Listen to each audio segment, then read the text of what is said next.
Today on Time About the Movies, we have what could honestly be one of the greatest movie weeks of the year. I mean, maybe one of the greatest movie weeks of all time, honestly, because you got not one, not two, not three, but four really good movies coming out on March 26, 2010, including DreamWorks' latest animated feature, a Hangover-esque style comedy set in the 1980s, a movie that features Liam Neeson, Amanda Seyfried, and Julianne Moore, and one of the best documentaries you'll ever see, especially if you're an avid Disney animation fan. So we've got a very, very good show for you. So let's not waste any more time and get right to it. This really damn good week of movies coming up on Time About the Movies starts next.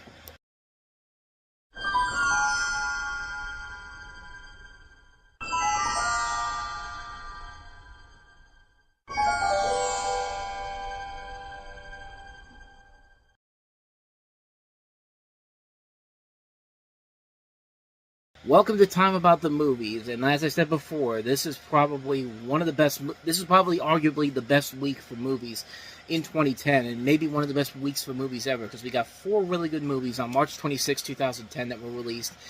All really good movies, and start off with the biggest new release of the weekend, and easily probably my favorite of the bunch. That is How to Train Your Dragon.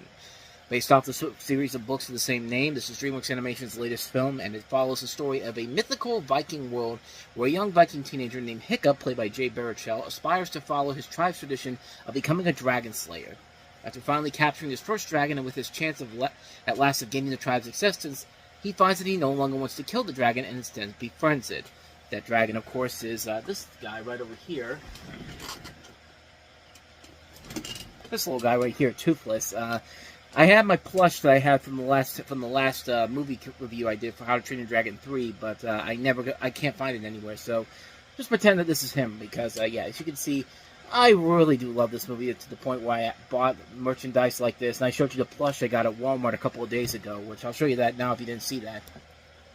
See, just picked this up at Walmart a couple of days ago for $10. Of course, for the new movie, which is coming out not but a couple of days after this gets posted. The first time you'll see this posted, but excuse me.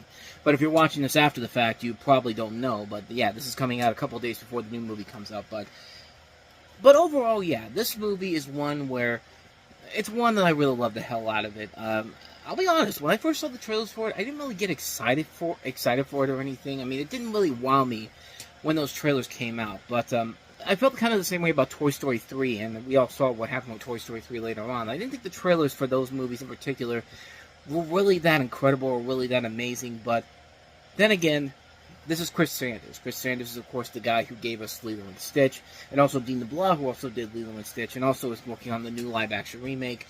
But when it comes to these type of movies, Chris Sanders really is that guy who can take something that doesn't seem like it should work and just create some memorable characters out of all the movies that he's involved in. I mean, Lilo and Stitch, you know, Stitch is one of my is my favorite Disney character. How to Train Your Dragon, where you got this guy right here, this little guy right here. The Croods, great characters in that movie. Even The Call of the Wild, which did not get the best reception overall. I mean, that movie is great to me. I really like that one a lot, especially because you do get invested in Buck overall, the dog in that movie. Even though he's CG, there's still a lot about him to admire because Chris Sanders is putting a lot of the work into that. And at this point, DreamWorks had never made a really terrible movie. The only exception was Shark Tale, which I've talked about before, but this movie really is one of the strongest movies that they've ever done. I mean, there's so much to admire about the movie. The animation, the visuals are incredible. The voice work is really good. I mean, you cannot get a better cast for this than Jay Baruchel as Hiccup, America Ferrera as Astrid. You know, you got T.J. Miller, Kristen Wiig, Christopher Mintz-Plasse as the other kids, Gerard Butler as his father, Craig Ferguson as why am I blanking on his name? The guy Nick Frost plays in the remake. Gobbler the blacksmith in that movie, and you know, just an incredible cast overall.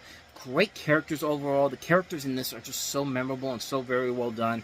The 3D in this movie, it's absolutely incredible. The 3D in this movie, the flying sequences in here, still take my breath away even after all these years. Like, watching this on a big screen and seeing those 3D flying scenes for the first time, it just really felt like you were in there. Like, you felt like you were on a ride at Universal Studios, which, you know, it really, you know, that's what it really felt like. And I really don't think this new movie coming up this week really is going to do all that. I mean, I have my trepidations about it, but this was a recent movie that shows why animation just works, and I don't think the live-action remake coming up is going to be able to hold a cake compared to what this movie did. You also like the relationship between Hiccup and Toothless. I mean, the villagers call him the Night Fury, but Hiccup calls him Toothless, and that really is the crux that holds this movie together. Their relationship in the movie and how they slowly but surely start to come together, and they immediately connect with one another. I mean, it's hard to believe that this is right up there with some of Pixar's best work. I mean, this is right when Pixar was just a film away from starting its slight downfall with Cars 2 the following year. But this is the first movie that really showed that DreamWorks could make a really good movie to be up there with Pixar in general. And they did a great job with this film. This is a great movie. The movie is just a ton of fun. It's kick-ass. The 3D is amazing. There's so much to enjoy about it.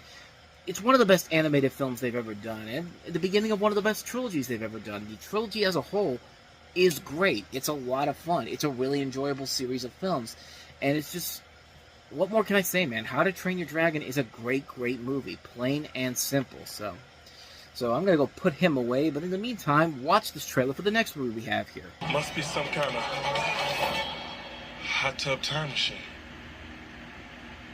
And that was the moment when they realized, ladies and gentlemen, we've got a title.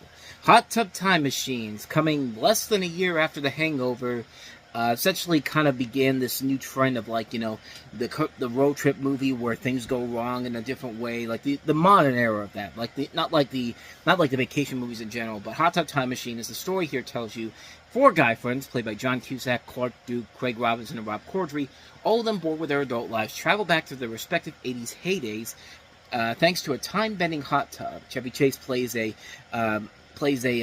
hot tub repairman who's kind of like the mythical, like the mythical expertise on this whole situation. And I mean, the trailers overall really won me over. This is kind of the opposite of what Hot Tub Time Machine did. Like, right from the get-go, that first trailer that was shot at Comic-Con, it was just like, you know, it was really looking like a really funny movie, but then it kind of felt like it was going on it was getting worried about, you know, I was getting worried that it was going to fall down the same pathway as something like a Snakes on a Plane, which thank God that didn't do that, because this is definitely no Snakes on a Plane. This movie is absolutely hilarious. This is a terrifically funny movie, a refreshing take on its concept that it didn't even rip off The Hangover per se. Like, this is a film that really is such a good, fun time overall. You buy into the camaraderie between all 4 of these characters.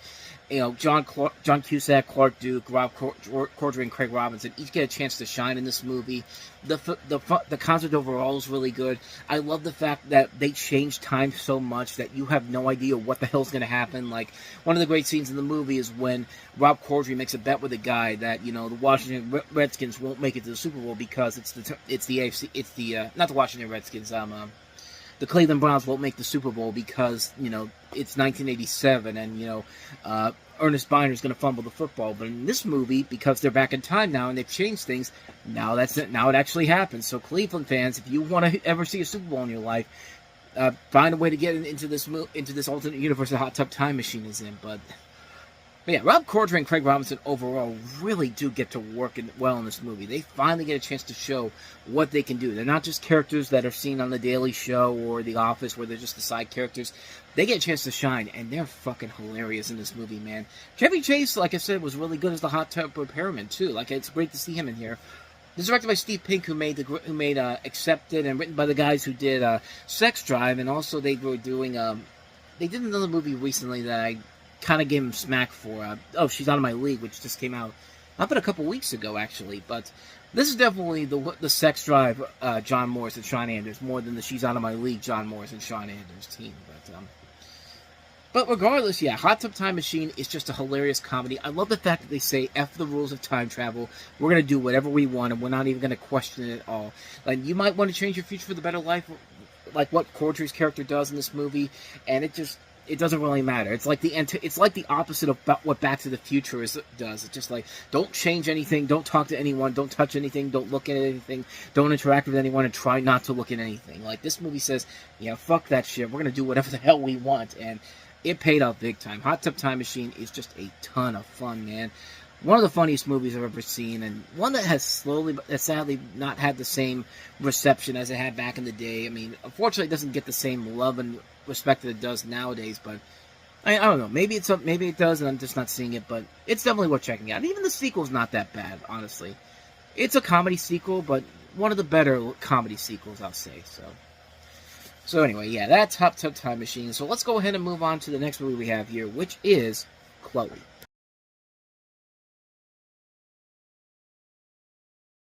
So for those of you out there who had that fantasy of Karen from Mean Girls banging Clarice from Hannibal, you get it in this movie, and then some. And I'm selling it like that's the main focus of the film, which honestly, it kind of is, but there is a good erotic thriller in here. You have the story of Julianne Moore as Catherine and Liam Neeson as David. She's a doctor, he's a professor. They're at first glance the perfect couple, happily married with a talented teenage son. They appear to have the perfect life.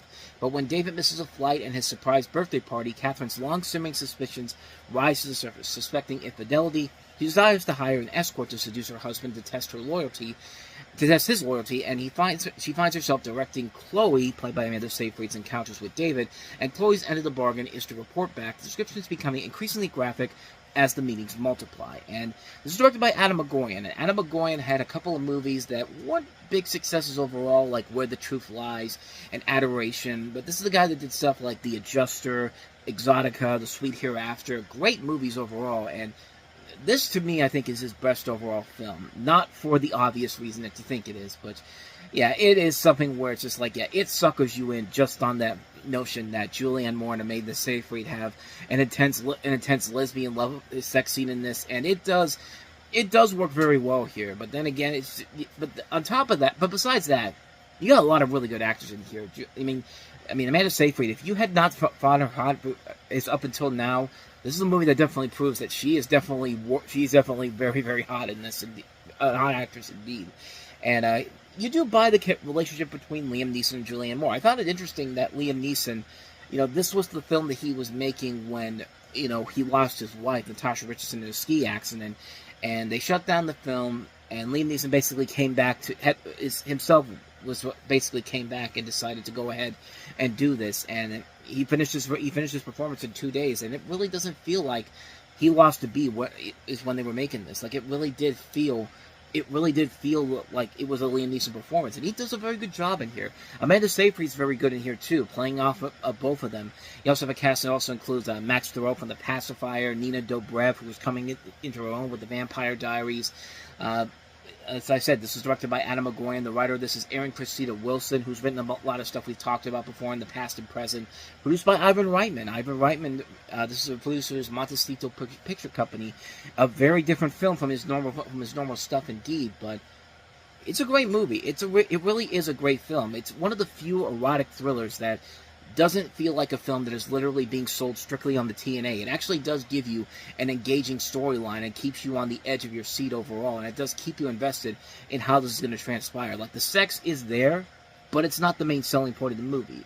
There actually is a good story here and there, but then again, the sex that does sell here does work in its favor. But it's a really good movie. It's a film that I think is definitely worth checking out, and yeah, it's definitely something that you'll get more of your money's worth if you go into it with the right mindset. So there you go. That's my thoughts on Chloe. So let's go ahead and wrap this up with my second favorite movie of the entire weekend. It's one of the greatest documentaries I've ever seen in my life. It's Disney's Waking Sleeping Beauty. Waking Sleeping Beauty. This really is one of the best documentaries you will ever see. And if you're a big, avid Disney animation fan, this is definitely one that is indeed worth checking out.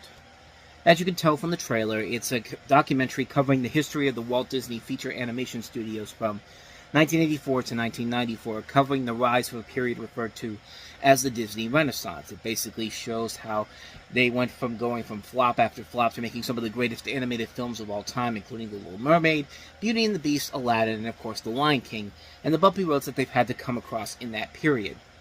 Don Hahn, who of course was one of the producers on Beauty and the Beast, as well as The Lion King, directs, produces, and narrates the documentary, with many of the Disney personnel working at the time, including Michael Eisner, Peter Schneider, Roy E. Disney, Jeffrey Katzenberg, and many, many others. And what's interesting about this documentary in particular that hadn't been done in most other documentaries per se was the fact that they don't use on-camera interviews. They rely primarily on archival interviews, press kit footage in progress, and completed footage from the films being covered, and personal films and videos shot often against the company policy by the employees of the animation studios. And there's times where even the animators themselves will go in and animate specific elements towards the movie, which, you know, it leads to a lot of great stuff in case. Like, for example, I've got the DVD right here. I keep this downstairs because I want to watch this every once in a while, and so I keep the DVD in here. But inside of here, they have one of the things I'm talking about. They have, like, there's one scene there's a scene in the documentary in particular where,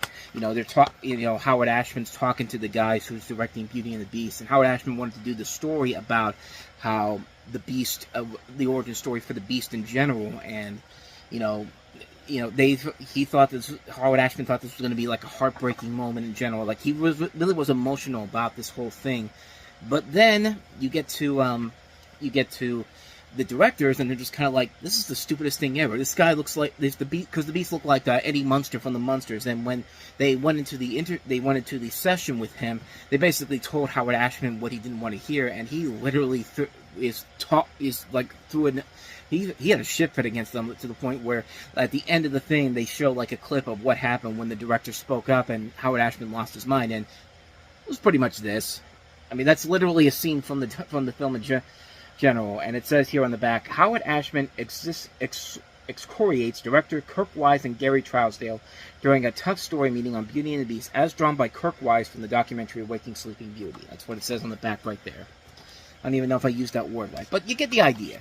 And what's great about this documentary overall is that it tells you a lot of stuff that even that back then back when this was coming out, you probably didn't know too much about. Like, you didn't know the fact that, you know, all these different directors kept getting taken off of the early projects. You know, there was a revolt at the Disney studios whenever the animation studio shut down, and when they were basically going to, you know, shut down they were going to change the name of Basil Baker Street to The Great Mouse Detective, to the point where Jeopardy actually had a category satirizing that. And, you know, there's great little pieces of archival footage. Like, one of the things that really stood out to me, you've seen a little bit in that trailer, was when Diane Sawyer was working at 60 Minutes, and basically she's asking Michael Eisner the question while they're watching this, like a test reel of Oliver and Company, can you guys afford to keep making movies like this? And he's just basically like, no, we're going to keep doing it anyway. We have to do it in this company, because that's our legacy. And say what you will about Michael Eisner, especially during his latter years, you could tell that he and Jeffrey Katzenberg and Frank, who was the head of Disney at the time, Frank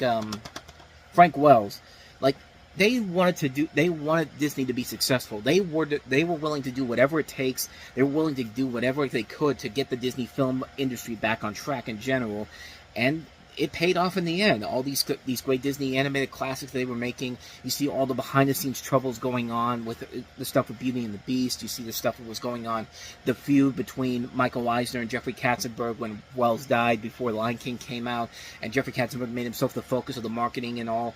And you have that great moment in there where Jeffrey Katzenberg, when they were talking about the Lion King and Pocahontas, you know, he was hailing Pocahontas as West Side Story with Indians. It's going to be the hit of the century. And The Lion King, kind of an experiment. I don't think anybody's going to want to see it. And that, by the way, ladies and gentlemen, is the same man that decided to give us Quibi. You know, that place where he wanted Gal Gadot to literally do Jane Fonda workout videos. I swear to God, this is 100% true.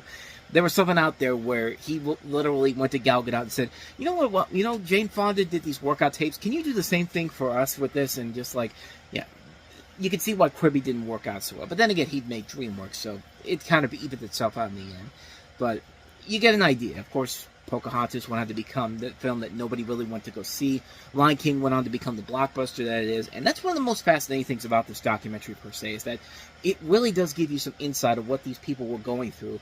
And it never feels like they're just phoning it in. It never feels like they're doing this because they're just doing it for the camera and all that. Everything they're doing in here makes it feels realistic. It feels like you're actually in the middle of this whole thing, and you understand what everyone was going through, and it just works incredibly well. I think the reason why I love this more than any other documentary is because it is one of those great stories of how this one of the Institutes of American Society almost went away forever. There was a point they talk about in there how somebody from within was literally going to buy Disney and then chop it up and then sell it out for scraps, and it's not unlike what's going on with Warner Brothers if you saw the news this week. But it's okay though. Disney said that they weren't going to do the same thing they did to Warner Brothers, which why the hell did you shut down the international cable channels? I'm just saying, but they had this point where, they had this dark point where they got beat up by the Care Bears movie, for God's sakes.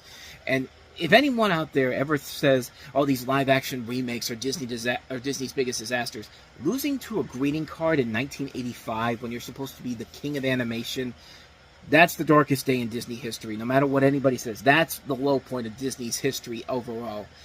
And you go from that to having this incredible comeback. And Don Hahn does a very good job of handling this, putting in the archival home movies and archive clips, and having people that were involved in this talking through this without them being in front of the camera. I wish more documentaries did that. And I'm glad to see that some of them are doing that now. Not all of them, but they're starting to follow in the same format.